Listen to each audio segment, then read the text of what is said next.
Thank you. Good afternoon, everyone.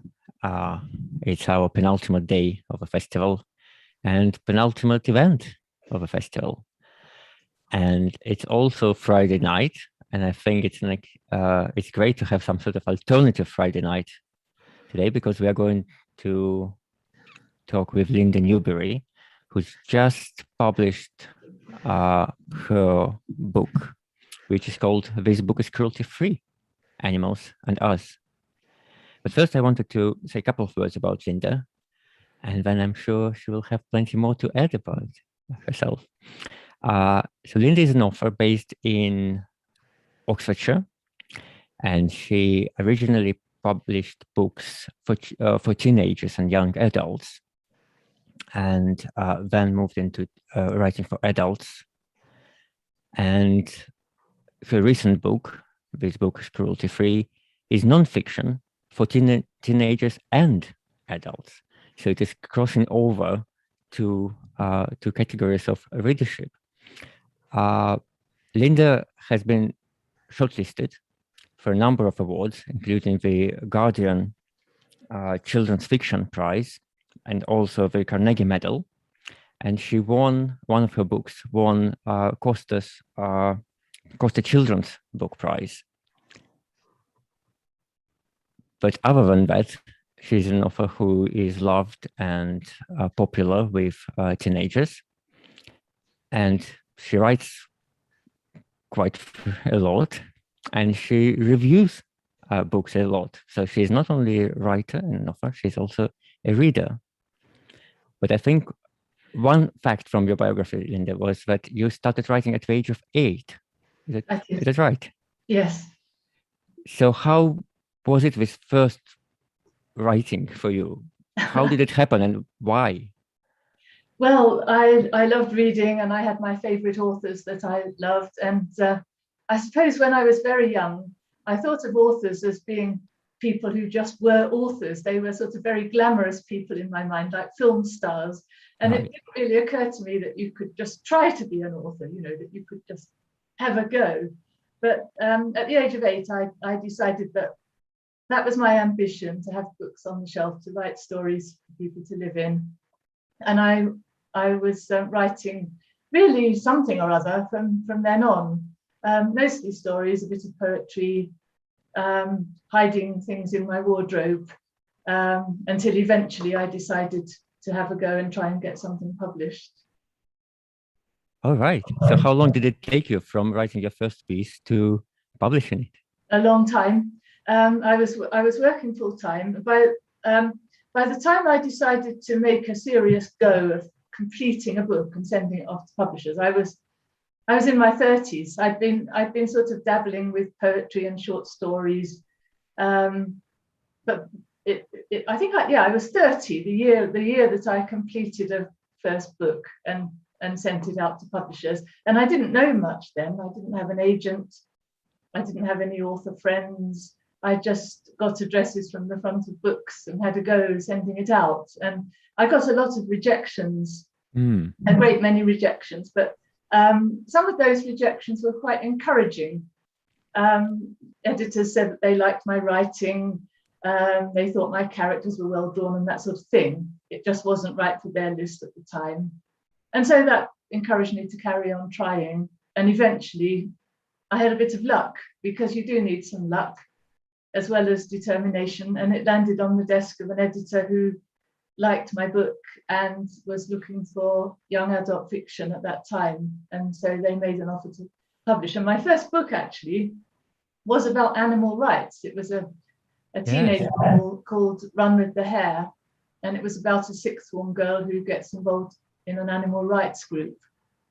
So in a way, I've sort of gone back to my beginning by writing this book now. Yes. Right. Do any other of your books have animal rights campaigners as characters? There's one. I think it's out of print now, but it's a book called Windfall, about a boy who starts helping at an animal sanctuary and gets involved with things and meets a girl who's very passionate and is actually doing illegal things and draws him into it. So there's that one, Windfall, which I think is out of print. But animal concerns are certainly there in a lot of the books. Right. I see. In fact, I find it quite hard to have main characters who eat meat sometimes. You know, a lot of my characters are vegetarian, but they're not all. And so if they do eat meat, I have to sort of slightly skirt over what they have to eat because I don't want to dwell on it. And I sort of have to think, well, how could they? Yeah, right. But you're trying not to judge them. Yeah, yes. So obviously that means that you're a vegetarian. Yes, like Right. you. And in fact, vegan, like you, yes. That's right. So yeah, so for those who don't know us, we are both vegans, right? But you're also involved in animal rights campaigns. So can you tell us a bit more about this side of your life? Right. Well, I've always been taking part in campaigns, not exactly activism, although sometimes I go out on demonstrations and things like that, protests. But mainly it's writing to my MP, supporting organisations. At the moment, trying to influence my local council to commit to plant-based catering for 2 days a week in their schools. So things like that. It's covers a wide range. I've been at the moment, as you may know, the National Trust are having a vote about whether to ban licensed hunting on their land, and I've several times been on protests at my local National Trust property, talking to people, and because most National Trust members don't know that there's fox hunting, well, trail hunting as they now call it, on National Trust land, and some are quite shocked to think that the National Trust allows that. So there's that sort of campaigning as well. Yes, and you're right. It is about raising awareness of these things to start with, and then making people think what's right and what's wrong. Yes. And then, but hopefully take action on that. Yeah.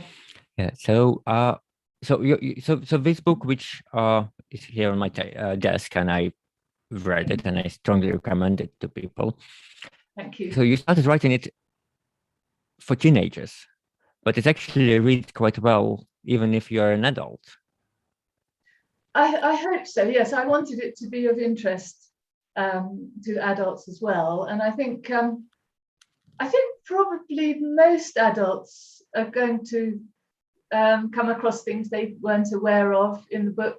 I think there are some people, of course, who are well into all this stuff, all the campaigns, all these different features, and would know things. But I think for most adults, there's going to be something they don't know, or linked to some organisation perhaps they didn't know, that sort of thing. So yeah, I wanted it to have a broad appeal. Right. So how did the idea for this book happen? When did you start thinking about writing non-fiction? And nearly 2 years ago, I've been sort of stepping up my own campaigning and protesting, and I was thinking back to my first book and thought, well, I really should write another book in which animal awareness, animal campaigns are centre stage again. And so I started thinking what I might do. And then it occurred to me that I could write a factual book and cover so much more than I could in a story, because obviously you couldn't cover all these topics in a story. It would be very much overloaded. But I thought a factual book, I could do that. And I thought straight away of focusing on the simple changes that people can make in their daily lives. We don't all have to be protesters, out there waving banners. If you do, then fine. But it's what we do in our lives, and I think more and more we have to shift what we think of as normal. I think that's becoming more and more apparent. I like most vegetarians, I stopped eating meat because I didn't like the cruelty aspects of meat production. But more and more, I think even if you weren't concerned about the cruelty, there are powerful environmental reasons to cut down on meat. And I think, there's more and more in the press about that. And I think we need a shift in what we think of as normal. As I say in the book, vegetarians and vegans like you and me, we've probably been asked many times why we don't eat meat, but how many times are meat eaters asked why they do? And quite likely people have never even had to think about it. It's just, you know, No. they've always done, or what society expects them to do. And I think it's interesting to sort of ask people to stop and think, well, why do you eat meat? Do you think it needs justifying? Do you have any rules for yourself about it? You know, are there some kinds of meat you won't eat, and that sort of thing? But we really do need that sort of turnaround where meat eating, you know, regular meat eating nearly every day of the week is no longer seen as the norm. But it's interesting because it has become a norm only recently again. We haven't really, we weren't eating as much meat as a humankind until very, very recently in human history. And it's only now we think that it should be a norm to have meat pretty much every day, if not twice a day. So again, it's a norm, but it's a very recent norm, isn't it? It is, and it comes about through affluence, doesn't it? It's a, you know, for many people, it's a mark of affluence that they can afford to eat meat. I mean, going back to wartime, of course, meat was rationed, and people were eking it out, and you know, using every little bit of the meat they did have, which is quite right, you should. But then, sort of, as affluence grew in Western countries, that was it was a sort of mark of pride of being able to afford to eat meat. And of course, as countries like China catch up in terms of wealth, they want to eat meat and sort of join in with that. But yeah, you're right. It's fairly recent, and we've got to sort of stop that and rethink it. Right, but it's not only about eating meat, isn't it? It's a much wider area. What we do with animals who live around us, who live with us. Yes. Well, no longer with us actually, right? Because they used to live in our houses and around our house and our farms. Now they live separately. And you talk about the modern farming as well. Yes, about intensive farming. Yes, that's right. And it's intensive livestock farming is a powerful contributor to carbon emissions. I was looking at an article just yesterday, something like up to 18% of global greenhouse gas emissions are produced by farm animals. And people don't really think about that. There's a number of factors there. Cows and sheep in particular produce methane. They fart and belch methane, and that's a powerful greenhouse gas, 23 times more powerful than carbon dioxide. And then there's the food that those animals consume and what has to happen for that food to be produced. So it can take up to 20 kilograms of grain to produce 1 kilogram of beef, and that grain could have gone directly to feed humans. And a lot of that grain is soya, which is often grown where forests have been cut down to provide the growing space. So it's sort of, you know, deforestation is tied up with this as well. Deforestation, grain consumption, methane, effluents from farms, you know, slurry leaching into rivers and all of that sort of thing. So put all those things together, and intensive farming is really bad for the planet. And it is bad for our health as well, isn't it? Indeed. Because ultimately, eating a lot of meat is a contributing factor to lots of illnesses. It is, yes. And most people eat more meat than is good for them. And some kinds of meat, especially processed meats, are carcinogenic. So really, it's hard to think of a good reason for eating meat frequently. And yet, as you say, people are not asked this question. It's only when you're vegetarian or vegan, people ask why you do that. But obviously, eating meat is a big part of being vegetarian and vegan. But veganism and vegetarian movement is not only about what is on your plate, it's also what you wear, what things you put onto your skin, yes, right? And even probably about your pastime. I mean, your book has a chapter on zoos, and Yes, yes. which I found fascinating. I didn't know a lot of these things, and it made me think about zoos, because I didn't know how they functioned. I just knew that I don't want to go there. Mm. But can you tell us a bit more about what you've learned through research about The zoos? Yes. Yes. I think the zoo issue was the one on which I was least sure of what I thought before I started writing. Right. And I did a lot of research.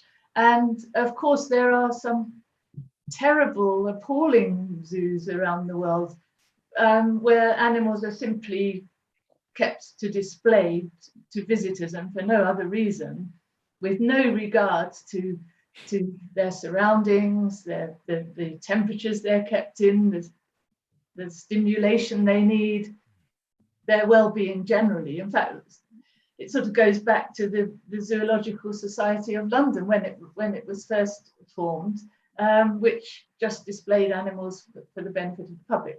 And so zoos like that are terrible. And there are zoos that are really like that, are no more than tourist attractions. But on the other hand, there are world-class zoos which have a really important role, I think, in many different ways. One of those is that so many animals face extinction in the wild, and zoos are important in breeding animals and in some cases successfully reintroducing them. I think the thing is that when people think about zoos, they immediately start thinking about the iconic big animals like elephants, lions, and tigers and polar bears. And those animals don't thrive in zoos, and they can't be successfully introduced to the wild either. But there's been a lot of successes with smaller animals, especially amphibians, reptiles, and they have been successfully reintroduced. And of course, because there are zoos, people are studying them and they know all about them. They know what they need, what their particular requirements are. Without zoos, it's hard to see how we would build up that kind of detailed knowledge. I know we can study animals in the wild, but there are countless millions of species. And zoos do build up this body of knowledge about animals' requirements and their veterinary requirements as well. And they also have a role in rehabilitating animals. A lot of zoos take animals that have been rescued from things like roadside circuses or from some of those appalling zoos and rehabilitate them. And keep them, not to reintroduce into the wild, but just more like a sanctuary. Yeah, sanctuary, exactly. Yes, like the Isle of Wight Zoo, for instance, is one of those. And the Sydney Zoo in Australia was treating kangaroos and koalas that had been burned in the devastating fires. And so zoos do perform a role there. As with polar bears, you've probably read about polar bears retreating south, retreating into towns in desperate search for food. That's right. They're unable to feed themselves, and polar bears are in a desperate state. And some of those captured polar bears have been taken to zoos or sanctuaries, and not to be released again, but to be fed properly and to at least have a life. And without those zoos and sanctuaries, those polar bears would have to be shot. There'd be no alternative. Right. I think polar bears are one of the most difficult animals. They can't thrive in zoos, and they should not be bred. And the RSPCA now has guidelines, and the zoological associations about not breeding animals like polar bears or elephants is a recent ruling in zoos because they can't thrive in captivity. It's interesting because when we talk about animals, obviously the wildlife, we can see them being there, and it's hard to see them in the zoos. But one of the arguments for people who eat meat is also that there are plenty of animals whom we domesticated and who wouldn't be able to live if we stop eating meat. So what would you say to people who are worried about domesticated animals? Do you mean pets like cats and dogs? No, I'm thinking more about sheep and Oh, I cows see. and Yes. things. Yeah, so Yeah. because and I've heard it a number of times, even very recently, that people say, well, if everyone becomes vegan, we will not have, what will happen to these poor animals? I mean, they will not be able to survive on their own. No. Well, the simple answer is that they wouldn't be bred in the first place. They don't just appear. They are deliberately bred in enormous numbers. I mean, think of chickens, for example. Chickens are bred in their billions, and chickens are one of the most abused farm animals on the planet. Well, they simply wouldn't be bred if people didn't want to eat them. I'm not one of those very strict vegans who wants to see an end to all animal farming. And this is another sort of slightly ambivalent area for me, because I understand that some kinds of habitat benefit from having grazing animals, like water meadows, which are grazed by cattle. They're good ecosystems which allow wildflowers and invertebrates and amphibians to thrive. And nearly all of the rewilding projects include grazing herbivores to eat down scrub and to enable plants to grow, because otherwise all the land will become forest. But grazing herbivores, they keep that in check. So that benefits a whole range of wildlife. And in the same way, sheep grazing can benefit upland areas. I know there are arguments against that as well. But so we would certainly, if fewer people ate meat, then we'd have far fewer farm animals bred. I know my argument is sort of a little contradictory about wetlands and grazing cattle, because those cattle are only there because they're going to be killed for meat eventually. In the book, I mentioned that if you are going to eat meat, then pasture-fed is best.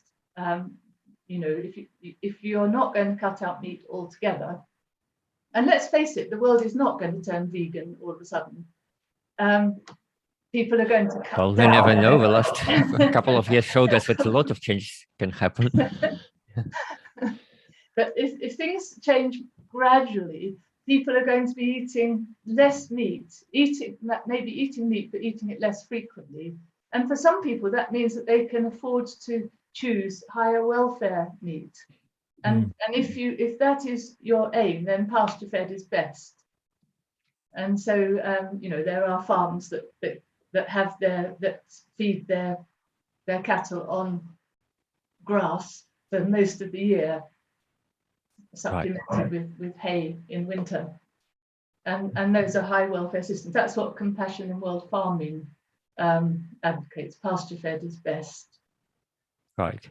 Even though it's not a solution to the ethical issue of having animals. So yes, it does look like it's a very complex issue where we have to talk about ethics, but also about ecology, and health, and how it's all happening, really. Exactly, because I think some people sort of take the line that if you don't have animals, you don't have animals in the fields, then you use it all for arable farming. But that produces its own problems. Not all land is suitable for arable farming. No. And that in itself can lead to loss of habitat. So it is very complex, and I'm not expert enough to go into enormous detail about it. But so that's why for me it's a little bit of a grey area. I'm not saying we shouldn't have any farm animals at all. No, but equally, so when you started writing your book 2 years ago, you had a different title for it. I did. Yes, I was going to call it Live Kindly, Tread Lightly. Right. And so what changed? Why the title changed? And if anything else changed whilst you were writing the book? The publishers wanted a different title. Right. They were very Pavilion. When I went to them with the idea, they were very keen on it straight away. They said it needed a different title. They wanted animals in the title. they wanted it to be really clear what it was about. And I think perhaps that's a good point, because I hope, you know, it will stand out if you see the book in a bookshop. Oh, it does stand out, yes. With its with its quite sort of vibrant cover, and thank you. And it's clear at once what it's about. So I think they were right about that. As for anything else that changed, I suppose while I was writing it and doing my research, there were occasions when I went off into enormous detail, and a lot of that was reduced in the final version. Well, that's what editors are for. Sorry? That's what editors are for. It is what they're for, isn't it? Yes. And I think actually, because, you know, I was doing so much research and it would have become far more adult in tone, I think that they were sort of giving me a check and saying, look, wait a minute, wait, bring it back so that it's less complex and, you know, more easily understandable. Right. But were there any issues which had to be left aside completely, or was there anything which was so contradictory? There was one thing. I wanted to write about religious slaughter. All right. And I wrote quite a lot about religious slaughter. And the editor was very firm that he didn't want that in. I think that I tried to sort of reduce it. I think he just didn't want the potential controversy. I tried to reduce it down to the point where I said, I don't believe there's any religion that says you have to eat animals. I know, of course, you know, there are certain animals that certain religions don't eat, pork particularly, and that Roman Catholicism has its own traditions, but I don't believe any religion says you have to eat animals. I think the Catholic thing about eating fish on Friday is not so much about you've got to eat fish on Friday. It's saying you don't eat meat on Friday. So I don't see why you couldn't just not eat meat at all. But that all went in the editing process. But I think maybe some people might think it's a slightly odd thing to leave out. I think my line too is that I think if you eat meat killed in slaughterhouses, then I don't think you're in a position to criticize religious slaughter. Right. Yeah. That's a fair point. That's right. If we come again to the broader issue of animals, of course, there is. I mentioned the word clothing, right? So, how does what is your view on wearing animal-derived materials? Yes, I started on that section, sort of grew and grew, because first of all, I was writing about leather, and it's very easy now to avoid leather altogether. I don't own any leather shoes. I've mentioned in the book I've got my ancient walking boots, which actually I haven't worn for about 2 years. They can probably go to the charity shop now, but I've got no leather shoes. All my shoes are non-leather. I haven't got any leather bags, watch strap, wallet, anything at all made of leather. It's easy to avoid now. And then I write about things that people might not be so aware of, like Angora wool, which is cruelly produced. I think if people knew about that, they wouldn't want to buy it. It's a luxury, really, soft wool, but it's pulled out of the Angora rabbits several times in their lifetime in very cruel ways, you know, causing them enormous pain. So I talk about things like that.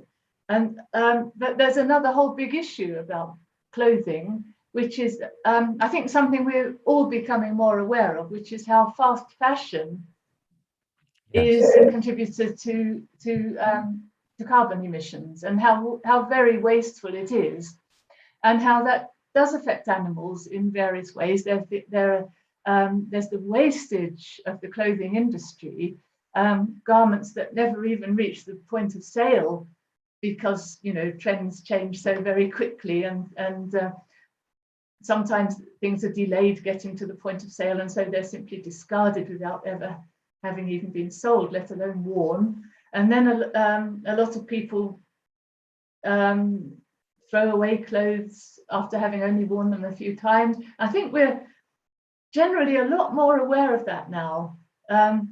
how wasteful that is. There's the issue of microfibers as well in fabrics like polyester, microfibers getting into the water and affecting wildlife. So that is another big issue. It may seem a sort of sidetracking from the animals theme of the book. I do explain that though, what it has to do, you know, anything that's wasteful, anything that contributes to landfill, anything that adds to carbon emissions and transport unnecessarily is something we don't necessarily have to join in with. We can say no. We can say, I'm not, thank you, I'm not buying that stuff. I can buy less. I can make more use of what I already have. I know it's easier for an adult to say that than a teenager, but I think a lot of teenagers, especially in Extinction Rebellion youth, are very, very well aware of that. There is an XR fashion group that campaigns on that specifically.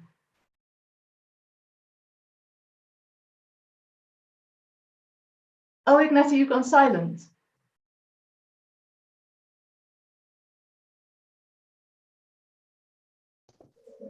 It should be fine now. I can hear you now. Now I can't. Oh, hello. See. Yes, thank you. Super. Yes, sorry, it's my microphone went on mute and I couldn't unmute myself. So I didn't have magic powers to do that. Thanks. Yeah, so yeah, it seems like it's a bigger issue overall, and I wonder whether where would people start really? What do you think? If people want to make a change, where should they start? Whether it's diet or clothing or anything else? Well, I think what you eat is a great way to start, because we all eat, and most of us are lucky enough to eat 3 times a day. And so what's on your plate is significant. And even if you think going vegetarian or vegan would be too much, you could certainly cut down on what you eat, on the meat you eat. You could decide to have 1 meat-free day a week. You could decide you only eat meat in the evenings. You could decide you eat less meat, but better quality. Because this is aimed at young readers, I suggest that they could try to influence their families. Young readers are not likely to be the people who are doing the cooking or the shopping, but they could ask their families to say, can we have a meat-free day a week? Or if you're buying a pizza, can you buy a plant-based pizza rather than a meat one? They could also ask their schools. They could be active in their schools. They could say, could we have more plant-based choices? And could you put those plant-based meals at the top of the menu? It's usually sort of, here's the meat dish, here's another meat dish, here's another meat dish, and oh, here's something for vegetarians at the bottom. Yes. That needs to change. Put the plant-based one at the top. Make it sound delicious. It's not just for the people who are vegetarians, it's for everybody to choose. So I think young people can get involved in various ways like that. If they're eating out anywhere, if you're eating out the fast food place or anywhere, you can nearly always have a vegan choice now. These days, yes, it's so much easier. So much easier than it was. I'm sure it must have changed since you've been vegetarian a long time, haven't you? Yeah, I've been vegetarian since my early teens, and then I turned vegan 5 years ago. Yes. So, but I can see even now, the last couple of years, how much easier it is to be vegan. Not necessarily healthy vegan, but vegan nonetheless. Because there's a lot of sort of ready meals and processed meals. That's right. That's right. Yes, but yeah. Yeah, but it gives you choice, and it gives you an option to try it and see for yourself what it is. And I think in your book you also say that it's not about what you deprive yourself of. It's just about the opportunities you open to yourself when you start rethinking what you put onto your plate or what you wear, and you start to become more aware of what is there when you create this space for things. Yes, that's very true. I think sometimes people think that we're depriving ourselves. We're making ourselves into martyrs. We're secretly wishing that we could have a bacon sandwich. That's absolutely Not true. No, I I can really do assure you not. that's not the case with me. No. No. And so I mean, I don't think about what I can't have. I really don't think about what I can't have. Or, I mean, it's what I'm choosing not to have. It's not what I can't have. It's what I'm choosing not to have. And on the other hand, there's an enormous range of what I can have, what I can cook, what I can try. So yes, it's an opening up, as you say. Yes, and then is there anyone who is looking after you and checking what you do right and what you do wrong, and any rules which you have to follow as a vegan? Oh yeah, well, I think you're making your own rules, aren't you? So yeah, I do mention that. There's a bit of the book where I look at sort of things that people say, things that people often say. I can hear my cat meowing in the background. Sorry, she wants to come in. Yeah, people say, do you sometimes cheat? Well, no, who would I be cheating? Nobody would know, only me. And I, why would I do that? And Yeah, it's sort of, I've made my own rules, which I want to keep to. yeah, and it's ultimately yourself who you're accountable to. Yes, yes. Right. So, do you have any plans for the sequel, or does this book need a sequel? I have been thinking about it. What I am doing is blogging. I'm making a feature on my blog where I'm going to post regularly about animal issues and interview people as well, Right. who are animal advocates. Started off with the wonderful author Jill Lewis. I just put that up on my blog. If I write another book like this, I think I'd write a shorter and simpler book for younger readers. Right. That would be appealing, I think. It's a very good idea. It really Yes. is for sort of 9, 10, 11-year-olds. Mm. And it wouldn't go nearly so deeply into the issues, but one that would just help them to think about their choices. Yeah, because quite often younger children actually start asking and wondering whether the chicken on their plate is the same chicken they see, somewhere in the farm. And it just doesn't connect at first, but then somehow it disappears and it becomes natural. Exactly. I think we sort of, it's as if we deliberately mislead children, isn't it? I know I was brought up to eat meat, and also to love animals. Yes. And it doesn't add up, does it? It's a sort of a double think that we train children in. And I do think young children are very ready to want to change, Absolutely. not to choose cruelty. Yeah, they just need this extra understanding of how things are and why they are. Yeah, so yes, a book for younger children would definitely help them and probably help their parents as well when they face these questions from their little ones. Right. And any other plans for fiction? Oh yeah, I'm writing a novel at the moment. Right. Yes, it does have a animal rights issue in it. It's all about that, but there's it is one of the threads in the book. I wanted to get back to that in the way that I did with my very first book. Right. And so when you write fiction and when you incorporate this animal right, do you have to come up with something? Do you have to do extra research, or really it all comes from your own experience? Usually there's quite a lot of research involved. It might involve a particular artist. That's the case with the book I'm writing at the moment. I've written about the First World War. I've written about the late Victorian era. I've written about the suffragettes. So there's usually research of some kind or another, or it might mean going to places, visiting places to feel thoroughly at home there, that sort of thing. Right. Fantastic. We have a couple of questions in the chat here, so that we probably need to move to the question and answer session. Yes.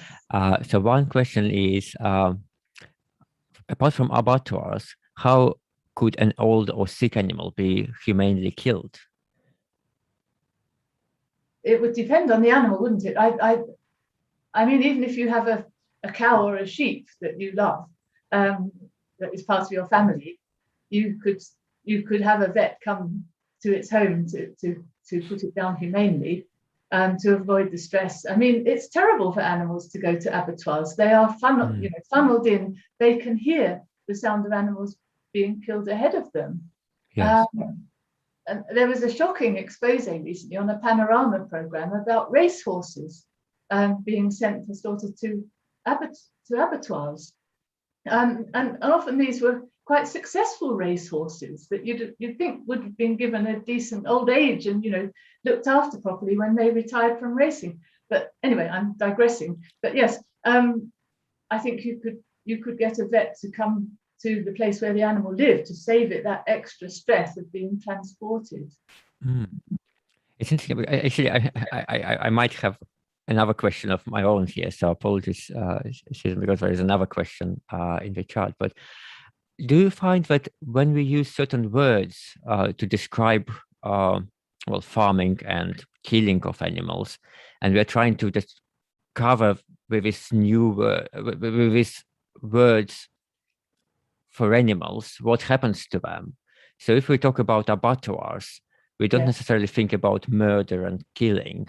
When we talk about, you know, putting animals down, or you know, we use vocabulary which makes it feel as if it's not really a killing or a murder, which we would you know, there's words which we would use with when we talk about human animals, because we're animals as well. So we kind of separate what happens to animals and what happens to human animals in our language as well. Yeah, so we talk about animals being processed, for instance.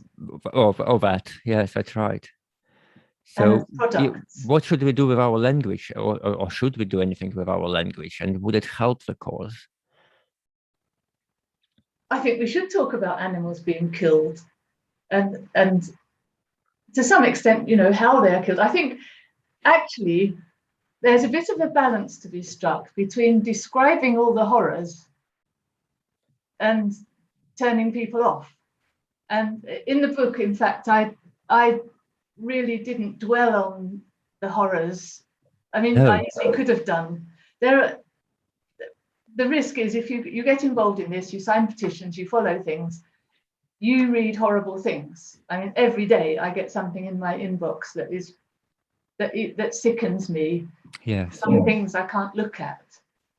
And so in a way you want people to be aware, but you don't want to put them off before they will even engage with it. You know, people sometimes go, oh no, I can't think about that. And that's not engaging with it. So I think perhaps the way I start the book is to describe the feelings and emotions that animals have. And I think nobody with any sense could deny that animals have feelings. You know, anybody who knows a dog, a cat, a chicken, a horse knows that it has different moods. It enjoys things, it's frightened of things, it may be bored, it may be excited. We know that. And so I think it's important to get people to recognize that the pig that you're eating in your bacon sandwich, not you, but the pig that is being eaten in a bacon sandwich was just as intelligent as your dog. You know, pigs are very intelligent animals. Oh, yes. Why do we make that difference? So I think perhaps that's a more fruitful approach. If you want to shock, I think some people do need to be shocked, but on the whole, I think trying to get them to think about animals and what has to happen to animals for them to end up on your plate, or to produce a new shampoo or whatever, is more productive. I can see we've got another question. Yes, we have quite a few questions there. Yeah. Would a vet would definitely be more expensive than an abattoir, yes. I mean, honestly, I don't know what it costs to send an animal to an abattoir. I don't know. But I think to call out a vet would probably be more expensive. Yeah. I'm not an expert on that, sorry. No. Okay, so the next question is, how do your views on sustainability sit with the publication of books? do you see Kindles, electronic books, as the way forward? Thank you. That's Susan Birch. Thank you, Susan. Yeah, and that is an issue, isn't it? I think publishers are, most publishers are making efforts to be more sustainable, to use forest sustainable paper and so on, and to think about the packaging they use. But inevitably there are transport issues. Yes, that is an issue, and it's a bit of a difficult one, because obviously I want my book to arrive in shops. I want it to be produced. Kindles are great, of course. Kindles are, far better in terms of the environmental cost. There's just been a campaign actually started by Piers Torday, the author Piers Torday. He got a letter signed by a great many authors, including myself, to publishers to ask them to commit to reducing their carbon emissions and to keep to their promises. And I followed that up on Twitter by saying perhaps authors should take a flight-free pledge, which I have taken. I think for some people that would be difficult, but in the past I have flown off to Thailand and in India and Hong Kong to do book events, which is wonderful, had some wonderful experiences, but I don't think I should do that anymore. I really don't. And that means, unfortunately, that I won't go to those places again. But that's that's a big step in anybody's reduction of carbon emissions, if you can say you won't fly. All right.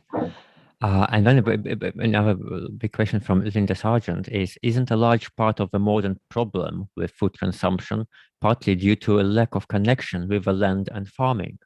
As a child growing up on a mixed farm in the 50s, Linda says, I could see where our food came from. Modern children often lack this connection and therefore aren't able to make informed decisions. Do you think? Exactly, Linda. Yes, that's absolutely right. And I do mention that in the book, because a lot of people live in cities or towns and don't go into the countryside.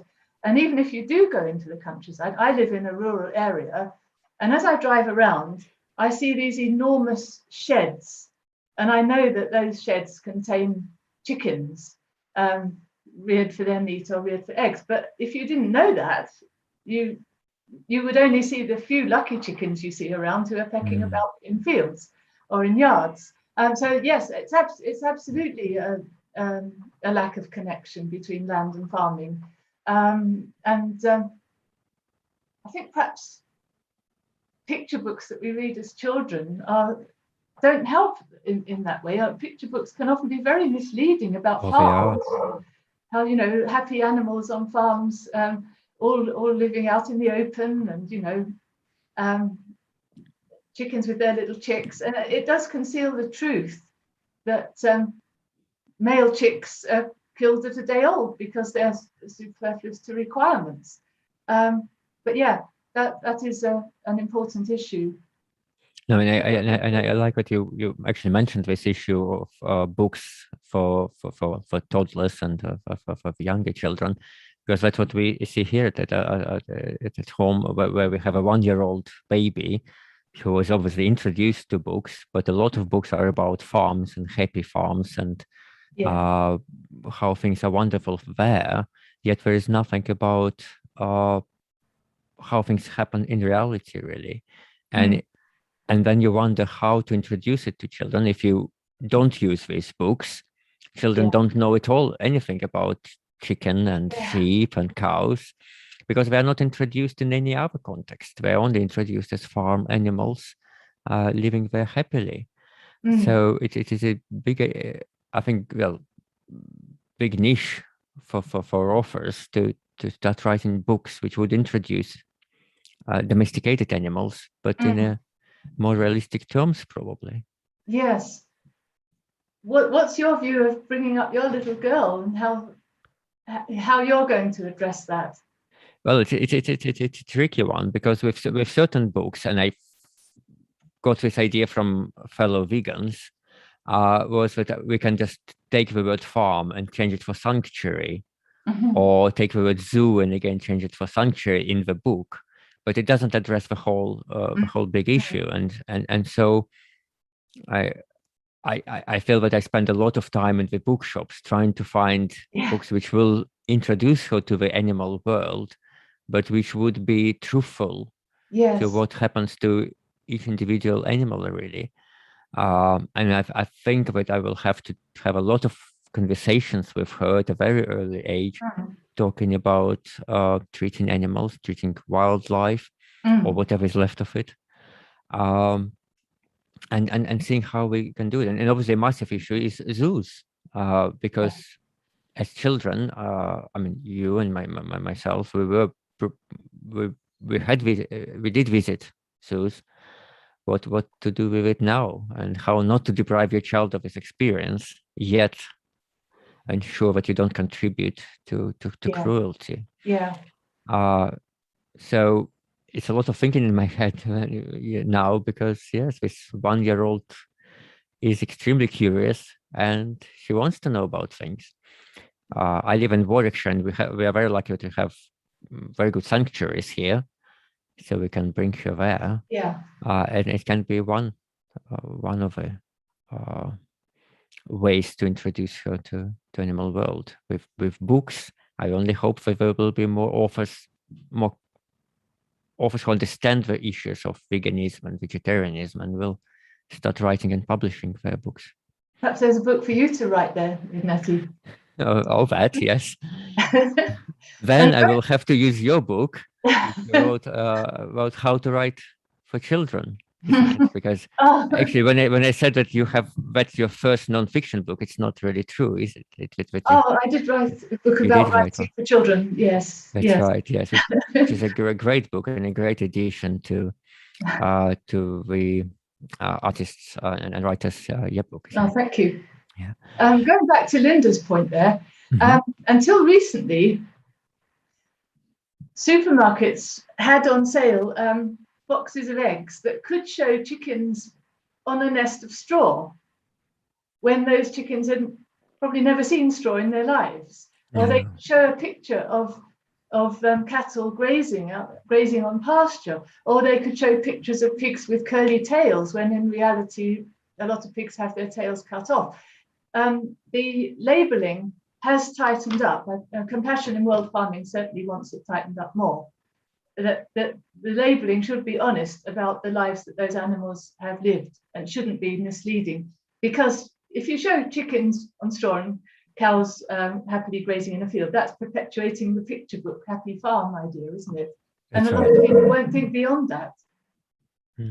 Absolutely. Right. So if we have no other questions in the chat, perhaps we can say to our listeners where this book can be found, and who should buy this book. Is it a book for those who are already vegans and they want to convert their friends, or is it for people who think they want to become more aware of what they put on their plate? So who will be? I would like to say all of that, really. Yes, thank you. They have it in stock at the Kenilworth Bookshop. The wonderful Tamsin, who was speaking here on Tuesday. That's right. And it's available from. I always advise people, if they're buying online, to go to bookshop.org. That's right. Yes, it's a very good website, isn't it? Yeah, another certain big online retailer, because with bookshop.org, you can nominate an independent bookshop and they will get some commission from your purchase. Definitely, yes, definitely good option. So bookshop.org, and then independent bookshops like Kenilworth Books, right? And I think it is time to buy your presents for Christmas now. I got my first email yesterday saying that Christmas is coming, so so it is a good opportunity to have a present which is cruelty-free, and it's also the present which will hopefully start conversations. And when families come together, this book can initiate interesting discussions. So I think it is definitely a gift worth having in your among your presents. So thank you very much, Linda. Thank you very much for your time, and thank you for writing this book, for your time spent on research and writing. And we hope that you will be able to write something for younger children very, very soon. Thanks so much for your interest, Ignaty, and for suggesting this, and for Thank all your you. work on the festival. Oh. You are one of the powerhouses with Marilyn behind the festival. Thank you. Thank you very much. And thank you everyone for joining us tonight. And I hope to see you tomorrow for our final panel discussion. Thank you.